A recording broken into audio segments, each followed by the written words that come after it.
Night falls over a world in chaos, wars over resources, confusion about religion, people arguing online about God, Jesus, Islam, atheism. Everyone claims they have the truth. And then in the middle of all this darkness, a moment comes that no camera can fully capture. A man descends from the sky, supported by angels, his hands resting on their wings, drops of water falling from his blessed hair, light shining from his face. Some people scream, some fall to their knees. And the believers whisper, "This is Isa ibn Maryam."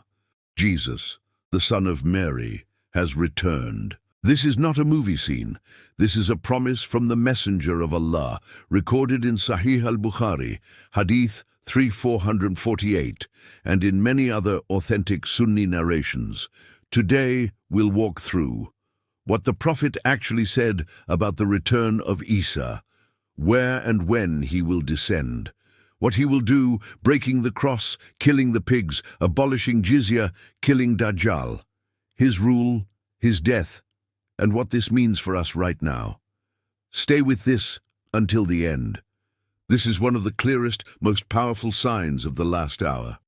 Baman, the promise, the son of Mary will soon descend among you. In Sahih al-Bukhari, Kitab al-Anbiya, Hadith 3b448, Abu Huraira, may Allah be pleased with him, reports, "The Messenger of Allah said, 'By him in whose hand is my soul, the son of Mary will soon descend among you and will judge the people with justice.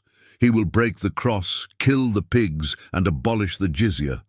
Wealth will become so abundant that no one will accept it, and a single prostration to Allah will be better than the world and whatever is in it.'" This hadith alone destroys two extremes: those who deny that Jesus will return at all, those who invent stories not found in authentic Sunni sources. Al-Sunnah wal Jama'ah agree. The descent of Isa near the end of time is proven by multiple authentic mutawatir narrations in Sahih al-Bukhari, Sahih Muslim, Sunan Abi Dawud, At-Tirmidhi, Ibn Majah, and Musnad Ahmad. And every time the message is the same. Jesus does not come with a new religion. He comes as a Muslim, a follower of Muhammad, to complete the story he began 2,000 years ago. Yudulu, where and when does Isa descend?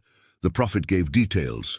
In Sahih Muslim, Kitab al-Fitan wa Ashrat as-Sa'ah, he said, "Isa ibn Maryam will descend near the white minaret to the east of Damascus, placing his hands on the wings of two angels. When he lowers his head, drops will fall from it, and when he raises it, beads like pearls will scatter from it." So, location: the area of Damascus in Ash-Sham, near a white minaret in the east. Manna: physically descending from the sky, supported by angels. When does this happen? Again in Sahih Muslim, the Muslims will be preparing for prayer. Their leader, a righteous man from the descendants of the Prophet known as al-Mahdi, will be about to lead them. Suddenly, Isa descends. The Mahdi steps back, wanting to offer him the imamah. But Isa places his hand on his back and says, "No, some of you are leaders over others, as an honor from Allah for this ummah."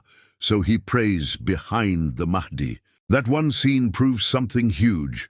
Isa returns as a follower of the Shari'ah of Muhammad, not as a new prophet with a new book. 3. What will he do? The mission of the returning Messiah.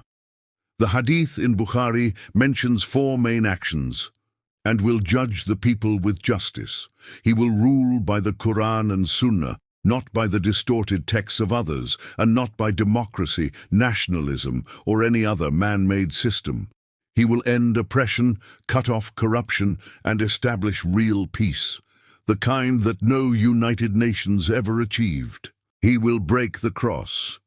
This is symbolic and literal. He will physically destroy crosses. He will also break the false belief that he is the Son of God, or that he died for people's sins. He will announce clearly to the Christians, "I am Isa, the servant of Allah and his messenger. I was not crucified, I was raised. I never told you to worship me or my mother. worship Allah alone. Thousands, millions will accept Islam. Others will reject and fight. Kill the pigs. Again, both literal and symbolic, ending eating of pork and the system built around what Allah has forbidden, showing that halal and haram are not cultural, they are divine laws. And abolish the jizyah. Why? Because jizyah is a tax paid by non-Muslim citizens living peacefully under Muslim rule. But when Isa returns, there will be only two choices. Accept Islam after the truth is completely clear, or stand with Dajjal and disbelief. No more live under Muslim protection while rejecting Islam.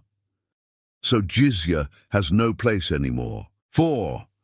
The clash with Dajjal, the final confrontation. One of the greatest missions of Isa is to kill al-Masih al-Dajjal, the false Messiah. In Sahih Muslim and Sunan Abi Dawud, the Prophet said, "Dajjal will appear among my ummah.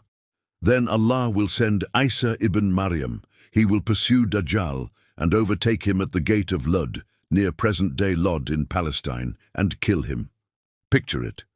Dajjal has been traveling the world, deceiving people with fake paradise and hell, controlling food, water, news, even people's eyes. Many have followed him, including large groups from different nations. Then Isa appears with the believers. When Dajjal sees Isa, as the hadith says, he begins to melt like salt in water. His power disappears, his magic breaks. And there, at the gate of Ludd in Palestine, Isa kills him with a spear or weapon, as described in the narrations. That is the end of the greatest trial humanity has ever faced. 5. Life after Dajjal. Peace, wealth, and worship. What happens next is almost unbelievable. The Prophet described in authentic hadiths, Isa will wipe over the faces of the believers and speak to them about their ranks in Jannah. Allah will reveal to him that Ya'juj and Ma'juj have been released. After the trial of Ya'juj and Ma'juj ends, there will be a period of worldwide peace, unlike anything before. The hadith in Bukhari 34:48 continues, "Wealth will become so abundant that no one will accept it, and a single sajda to Allah will be better than the world and everything in it." In other narrations, there will be no hatred between people. Poison will be removed from every poisonous creature. Children will play with wild animals without fear. The earth will pour out its blessings. One pomegranate will be enough for a group. A cow will be enough for a whole tribe. During this time, Isa will perform Hajj and Umrah, as reported in Sahih Muslim. People will live under one religion, Islam, with the Quran as the law of the earth. 6. His death and burial. Isa is not eternal. He lived once, was raised up, and will return to complete his life on earth. Authentic narrations in Musnad Ahmad and other Sunni sources mention, he will live for a number of years after Dajjal, ruling with justice. Then he will die a natural death. Muslims will pray over him and bury him. Many scholars mention that he will be buried near the Prophet in Medina, in the area of the Prophet's mosque, though the exact details are based on reports with varying strength. What matters is, he dies as a servant of Allah, a follower of Muhammad, not as a god, not as a partner with Allah. 7. What this means for us today. You and I are not yet living in the age when Isa is among us, but these hadiths are not for entertainment, they are for preparation. The Prophet told us about the descent of Isa so that we don't get confused by false Mahdis or false messiahs. We recognize that the real Jesus will only follow Islam and kill Dajjal. We understand that the victory of Islam at the end is guaranteed. Our job is to be among those whom Allah chooses to stand on the right side. Ask yourself, if Isa descended tomorrow in Damascus, would he recognize you as a believer? Would you be ready to stand in the rows he leads in prayer, or are you still shaky about the basics, Tawhid, Salah, Halal and Haram? The real question is not when he comes, The real question is, if I live to that time, in which army will I stand? And if I die before that, have I already chosen the side of Isa and Muhammad or not? May Allah make us firm upon the truth, protect us from Dajjal and all his followers, and allow us to be among those whom Isa finds praying, believing and obeying Allah.